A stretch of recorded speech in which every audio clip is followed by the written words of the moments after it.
The political showdown over Wisconsin's voting maps has come to a close. Today, Governor Tony Evers signed legislation to enact new voting maps for the November election. CBS 58 Capitol correspondent Emily Fannin has more on how this marks a significant shift in Wisconsin's political landscape.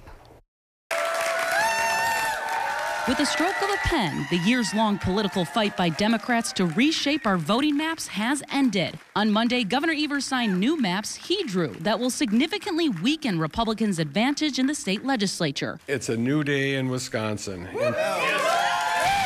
Under the new maps, Democrats will have a chance to compete with Republicans after operating their maps they drew in 2011, which are recognized as some of the most gerrymandered in the country.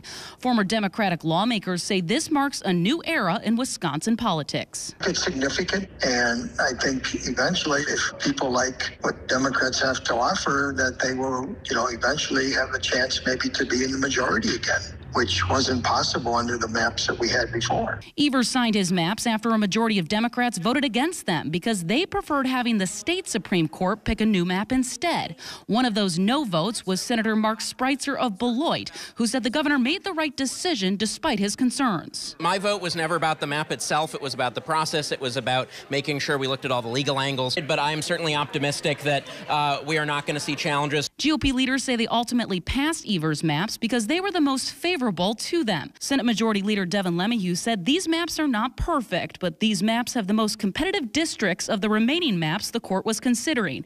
And even though Democrats will have a better shot at winning more seats, Assembly Speaker Robin Vos said this fall Republicans will prove that we can win on any map because we have better policy ideas for the state. Today's action will effectively end a costly legal battle before the state Supreme Court, but their work might not be over quite yet. That's because Governor Tony Evers called on justices to determine whether these new maps can go into effect before the November election, because right now any special election or recall attempt cannot happen until then. Reporting in Madison, Emily Fannin, CBS 58 News.